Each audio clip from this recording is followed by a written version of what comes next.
We would like to welcome you to another installment of Popcorn, Piss, and Vinegar. My name's Chris. I'm joined by Scott and John. Hey, Chris. Hey. What up? What up? Not a lot of. That's it. Today we are going to talk about the holy mother of movie franchises, Star Wars. Well, I guess we'll kick this thing off of talking about Episode 7, which is going to become in the probably the most monstrous summer of all time when it comes to movies, 2015. Jurassic Park sequels and Avengers sequels and... It's a lot of movies. A lot of one movies. Summer. Indeed. But I sort of figured, I thought of that when they did Iron Man and Batman and all of those packed into one summer. I was like, that's a lot of movies to put into one summer, and that worked out. Oh, it worked out great. I think they had like one of the record-breaking box office year. Yeah, I would Hollywood say needs except it. for Pacific Rim, but I guess it did really well overseas. Oh, it did incredible overseas. That's why they're talking about a sequel. So, oh boy, we will see what happens. I don't know. I mean, it's almost in a way it kind of feels a little premature doing this show because there's a lot of stuff that's flying around that hasn't been confirmed yet. I mean, I'll start with the things that I've read so far that's going to happen with Episode 7. We know that Michael Arndt, who wrote Little Miss Sunshine and wrote Toy Story 3, and actually received a Oscar for Little Miss Sunshine, is writing the story with George Lucas now moved into a Stan Lee type capacity in Disney. He just kind of gives things the thumbs up and collects a check. That's Right. good. yes, it's best for everybody. He'll be writing the story, and the screenplay is going to be written by Lawrence Kasdan, who wrote Silverado, The Big Chill, Empire Strikes Back, Return of the Jedi, Raiders of the Lost Ark. He's going places. Yeah, he's going to be the man. So they're bringing him back in, and I think that Disney has a lot of pressure to make this thing right, just because the prequel movies were so horrible. They have to. Yeah. Well, what's exciting about that is Lawrence Kasdan's always sort of had his finger on the pulse of certainly his generation. The Big Chill really, really connected, and I think he'll be able to write sort of really cool dialogue for Luke and Leia and Han as they're sort of in his age range, I think that'll be pretty cool. They won't be just sort of like in there just to be in there. Reading on Star Wars, the amount of stuff that I've read on those films, just because I mean they've been so much of an influence to me as just a moviegoer and just a fan. I read a review of Roger Ebert when it came to the prequels, the episodes 1 and 2 at the time, and he said one of the biggest things that's missing from the new Star Wars films was quotable dialogue, and I agree with that. The dialogue falls very flat. I mean, it's like it's written by a third grader, and I mean the characters, like, they don't communicate in any type of meaningful way. Yeah. Everything just kind of seems, it falls flat. It's very forced. Who could forget? I've got a bad feeling about this. Right. I am your father, Luke. There are none of those lines in the first. Well, there's 3. always I got a bad feeling about this. That appears in every movie, but I mean it's it's like thrown away. Right. But I mean all the quotable stuff, the snarky Han Solo attitude isn't there. I mean like you go and you watch The Empire Strikes Back and you watch Yoda have the lessons to Luke Skywalker on the Force. And I mean, it's powerful, and I mean, Yoda is the best actor in the movie. Yeah. I mean, as far as like the dialogue and I mean to watch that type of dialogue and that type of performance come out of a guy operating a puppet. I mean, it's amazing. It's really good. So, and Abrams is running the ship. He's directing this one, right? J.J. Abrams of Lost and Alias and the reboot of Star Trek. He's going to be. Don't forget Felicity. Right, and Felicity. He's going to be helming Star Wars. And naturally, all the fans, it's about lens flares. Look, J.J. Abrams and Disney, and I think all of the team involved in this thing, they know what's at stake. They have a huge billion-dollar franchise that they can relaunch correctly and make even more billions. So this is a technicality for maybe 2 people listening out there, but actually the lens flare was invented as a filter that you could use very easily by a fellow named John Knoll, who worked on the Star Wars films. So actually Star Wars is the parent of the lens flare anyway. I always thought of that as a Spielberg thing, though. Well, yeah, because really, the first time I remember ever seeing that and it computed with me as an amazing effect was Close Encounters. Ah, yeah, or Right. E.T. was Blade the Runner. Yeah. Going back to Star Wars being a parent. I mean, Star Wars is a parent of modern film cinema. I mean, Absolutely. it's beyond the technical aspects of things. It created the summer blockbuster. It created how movies are marketed. It created action figures sold on. It created toy sales. I mean, it influenced so many things. And I mean that's we didn't want to dwell too much on the former movies because I mean everybody's seen them and everybody knows. But I mean to me, it's the only movie franchise that I have a love-hate relationship with. I mean, the original three I love, and I mean, I consider Star Wars, especially Episode 1, it's the movie that has essentially killed my expectations of film. I bought the hype hook, line, and sinker. And when I went in and saw the movie, I was like, oh, man, seriously, Yeah, this I is remember just crap.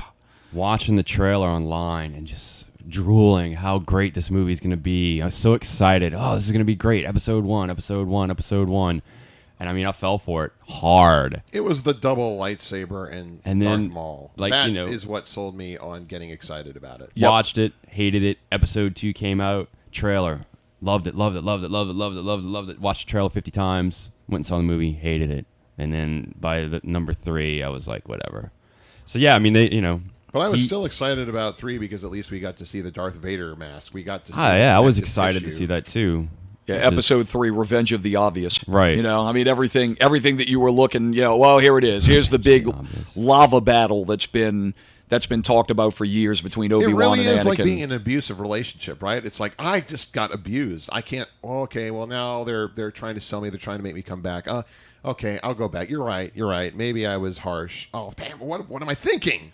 Well, Right. I can tell you this much. When I walk into Episode 7, I'm walking in with zero expectations. None. In fact, I'm walking in with the expectations that it's going to be okay. I feel like it's going to be, and I was really hard on this when I found out Disney acquired the rights and they were making the new movie and everything like that. I was really harsh. cranky. But I feel like, my expectation with this is the same I had for the new Star Trek. Like, it's going to be, I have a feeling it's going to be at least as good as the Star Trek movies. Well, however you feel about that. In some way, J.J. Abrams, he stepped in at the right time because pretty much anyone was bound to not meet the expectations set by 4, 5, and 6, Star Wars, Empire, and Jedi.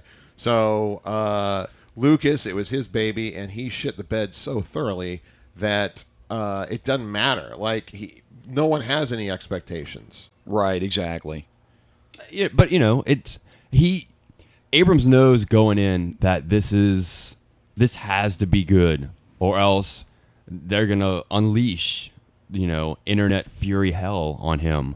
And Well, there will always be what I call the unapologetic fan base. There is always the fan base. You can literally take a piece of rubber dog shit, stamp Star Wars on it, and they're going to buy it and think, by God, this is the best piece of rubber dog shit I have ever owned. And that's pretty much how it's going to be. It's the same thing going on with this Agents of S.H.I.E.L.D. show. Another show I walked in saying this was going to be high expectations, watched the show.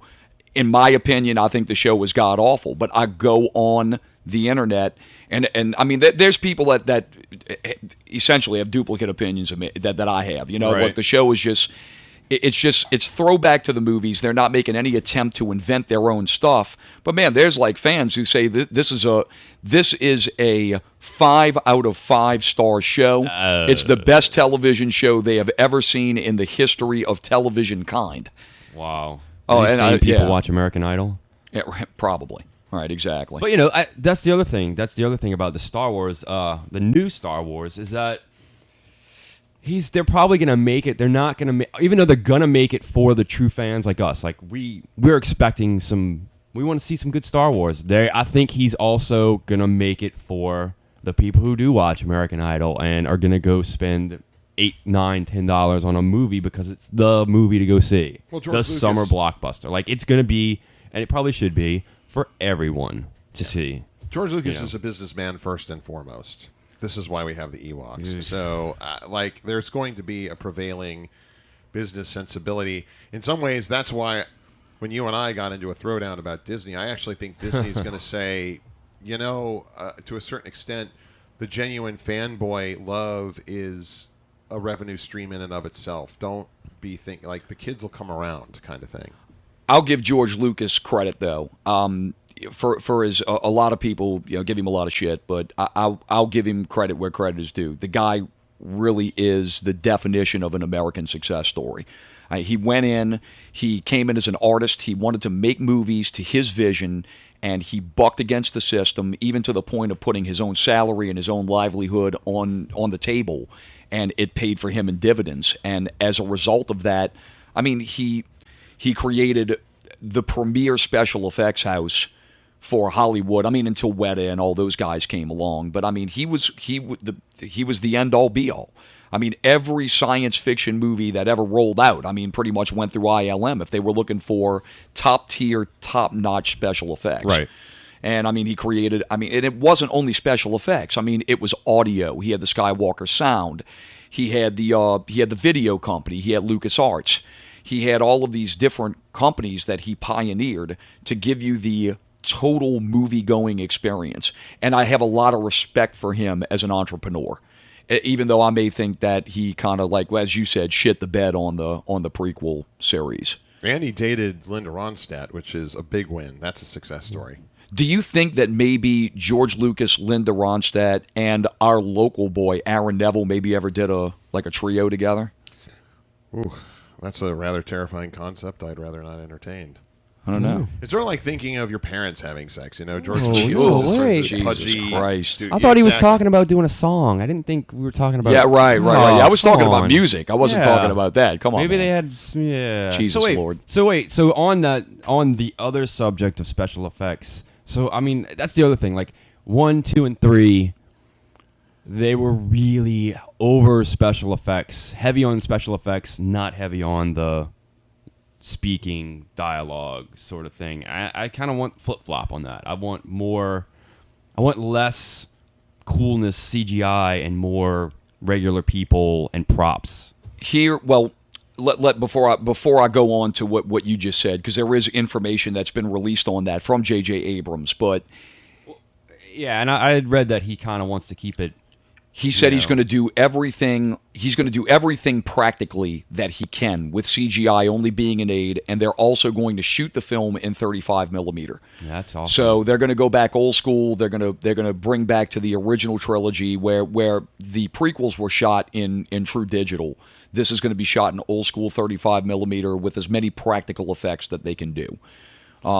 Yeah, I mean, I like little models. I like, especially like when I was a kid, I'd watch all the makings of the Star Wars movies, and you see the little AT-AT moving one leg at a time across the screen, and that to me is cool. The Tauntaun, the little model, and then the big giant hairy model with Han Solo. I want to see that. I don't want to see Han Solo next to a CGI making it work green screen. There was a movie that came out after Star Wars. It was an HBO staple for a long time, and I love the movie. It was called Dragon Slayer. It had Peter McNichol in it. The guys who actually created the camera that was used to do a lot of the space battles in Star Wars were responsible for the special effects of that film. And they used puppetry for the dragon in that film. But I saw a behind-the-scenes featurette on it years ago, and what they did was they actually used a computer piston to actually move the dragon to make it more lifelike. And it's very cool, the kind of practical tech. That's what I want to see. I want to see that sort of it's hard to react to a green screen. It's easy to react to a giant 1-ton machine that's in front of you that's shaped like a space alien person. This is sort of my line of work. I do a lot of like effects work at a much lower grade level, but I understand the technology behind it, and I think to a certain extent the reason they upgraded the visuals of Star Wars, the first 3, is that it doesn't The hold first, up well. the first three, you're meaning the prequels? Star Wars, Empire, and Jedi. Okay, the original trilogy. The original trilogy, yes, chronologically speaking. I think ultimately that you have to upgrade the visuals in order to keep the young audience engaged. Because I can tell you, when I was a kid and I saw the Ray Harryhausen stuff compared to Star Wars, it looked old. It didn't age well. Visuals do not age well. That's the problem. I agree with that to an extent. Like, just because you can doesn't mean you have to. Right.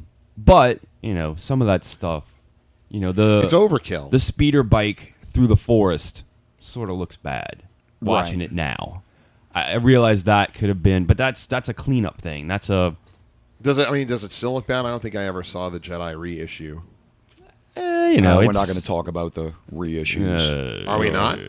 Well, here's my thing on the reissues. And Okay. what makes this is what really aggravates me about the Star Wars franchise. Every 5 years, we get a new, cleaned up, enhanced version of those films, and it's at the point now they're even pulling crap off of the cutting room floor that wasn't even worthy to be in the films and inserting it back into these movies just as another price point to resell these movies 10 times. Well, here's the best of. It's like, hey, it's the band who puts out a best of record every 5 years with the same songs except a new song they might have recorded. Or I don't know about, like, I actually thought it was pretty cool stuff. Like, they did that with The Exorcist. They added a scene that they didn't have the technology to make convincing, but now they do.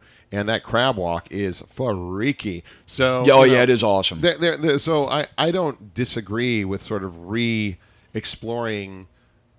I don't have a problem with re-exploring. I just have a problem re-exploring 17 times. Right. I like director's cut. I'll take a director's cut once or twice. But it doesn't need to be every time. And what really gets me is when they did re-release the 4, 5, and 6 Star Wars movies, and they re-released them on DVD and Blu-ray. You got the new edition, which had all the special sound and everything like that, and you got the original edition, which is awesome because you got what I grew up as a kid watching in a theater. The problem with the original edition is there's no cool sound thing happening. It's the regular movie. Like, hey, I just watched it on HBO, that regular movie. Whereas the special edition had all the cool, Well, we're going to beat the technical aspect to death, and we want to move on to the juicy parts as to actually what is the speculation of who's going to play in this movie. But I would like to close out the technical aspects of Star Wars by saying this. I think what made Star Wars so magical and the new generations don't appreciate is the fact that when we were kids and went and saw those movies, that was something you never saw before. And it was something that was amazing, and it was something that was an achievement in cinema. Now, I watched a 4-hour documentary made on Star Wars that came with their original DVD release when the movies were first released on DVD. Right. There is a documentary. The thing's long, but it goes so quick because it's so interesting. It's called Empire of Dreams. And in that movie, George Lucas says, or in that documentary, he says, there was nothing in Hollywood at the time that would allow me to make the stories I wanted to tell. I had to essentially go in and invent everything. And then within that same documentary, he says, when I saw Jurassic Park, I knew it was time to make my movies. In my opinion, Episode 1 should have been Jurassic Park. Exactly. And agreed. I totally agree. Jurassic Park was one of those Star Wars type movies. Even in my adulthood, when I first saw those movies and I saw a photorealistic dinosaur, I was just blown away. And I think that if I would have seen the grandfather, the predecessor of CGI as a Star Wars film, I think it would have held a lot more weight as concerned to the movie-going public. I think this new movie that's one of the things it has to live up to. Like, I feel like that it has to be the Jurassic Park. This new one has to show me something I had never seen before. I just don't think that the technical aspect of filmmaking right now, I think it's kind of like it's hit the glass ceiling and it's peaked. It's waiting to kind of jump to that next level. But maybe there is the invention. Maybe they're gonna invent a way of storytelling. Maybe it's not the technical computer behind figuring that out. Maybe it's the way to tell the story that no one's ever seen using. I feel like you're putting the cart before the horse at that point. Like if you want to do like a 360-degree amphitheater that you tell the stories, like I think Peter Jackson ran into that problem with The Hobbit with the 48 frame 3D. People were squabbling more about how well it worked than. I just think the limits of human perception have been glass ceilinged, like Chris said. I think it's just a matter of telling an awesome story that people connect with. Yeah. I mean, you got Toy Story 3 behind there, so yeah, I'm in. Little Miss Sunshine. Yes, heroin taking grandpas. Well, and moving on to the real meat. I mean, all of us, dorks like us, we're tied into all of the technical aspects of this movie making. But when it goes to the mundane movie public who just wants to go eat popcorn, have a good time, and watch Star Wars. And if they hate it after, inject some piss and vinegar, right. After it's all done. Can you imagine Han Solo as a blue booze alcoholic going on the whole like Little Miss Sunshine heroin grandpa thing? I want to see Han Solo as the Coen brothers telling of Jeff Bridges in True Grit. Yeah. I just want him to be a badass old man. You just don't mess with him. And hopefully, shut up, kid. Is that what we're gonna get? So he's in it, right? There has been no casting confirmations. The only thing that I've read, and of course Latino Review, who just kind of like throws shit to the wall and see what sticks, they've been damn accurate lately. And they said that Saoirse Ronan, who was the star of Peter Jackson's The Lovely Bones, she went for an audition. Well, just a couple of days ago, she did in fact confirm that she went on the audition. She did audition for the for episode 7, but in that same breath, she said, "Every actor I know has auditioned for this thing." So there is a mass casting call. I mean, even to the point to where they said that Leonardo DiCaprio has even auditioned for a role in this film. Can you imagine, like, since we have our finger on the pulse of all this gossip, it's hard not to put your mind in the SNL. That was where I was going. Where you start thinking about people to audition. It's just like, Nicolas Cage. It's like, okay, kid, I have the Force. Well, they did that skit. Right. You did see that skit, right? Where Spacey does, Spacey does Jack Lemmon. Yeah, I want to. I don't understand. That's what I'm thinking. As soon as you said everybody's doing it, I'm like, oh my gosh. Can you see Seth Rogen? He's in it. He's probably in it. Yeah, Jew stuff. So nobody, no real confirmed actors. It's probably going to be a big secret till the end. Does it really matter? It doesn't. I want to see Han Solo. I want to see Luke Skywalker. I want to see Princess Leia. I want to see R2-D2. Even if they all die. If they all die and it opens up and they're all hanging out and then a bomb goes off and they die. Right, and the bomb goes off and they die and then their offspring try to figure out who's behind it. Yeah. I mean, I'm okay with I'd watch that movie. Oh, totally. Well, when it comes to the casting, there's been a lot of names that have been thrown out there. Like Saoirse Ronan, she has confirmed that she did in fact audition. There's big names to low names thrown all around. There was the rumor with Benedict Cumberbatch, who played Khan in Star Trek Into Darkness. He denies that he's in it, but Latino Review actually came back and said, "Do not believe that Benedict Cumberbatch is not in the movie. In fact, they said he's going to be in all 3. He's going to be in 7, 8, and 9. He sort of coyly answered. He said, I don't know. That'd be neat. I really, really connect with that franchise. Who knows? And JJ historically lies. They basically completely straight up lied about Khan being Khan. Right. Well, what amazes me about all of this stuff with this episode 7, for a property that is so incredibly popular, that we have gotten literally nothing about it. I mean, when they filmed episode 1, when they started principal photography for episode 1, they announced outright Ewan McGregor is playing Obi-Wan Kenobi and Liam Neeson is playing a Elder Jedi. They had a lot of the casting rolled out like announcements a year before the movie even started. Maybe that's the thing. When principal photography began. They saw how, and look how that movie turned out. So maybe they're doing it the opposite this time. They're keeping everything hush-hush. And the more rumors that people can talk about, I mean, it's what we're doing right now. Right, exactly. The more, they don't even have to put a commercial out. All they have to do is just say, somebody might be in it, and everybody flips out. And here's what I have to say. Benedict Cumberbatch in the Lord of the Rings trilogy is the voice of Smaug, in the Star Trek canon and Star Wars. That guy is essentially the alpha male at any wizard con he goes to.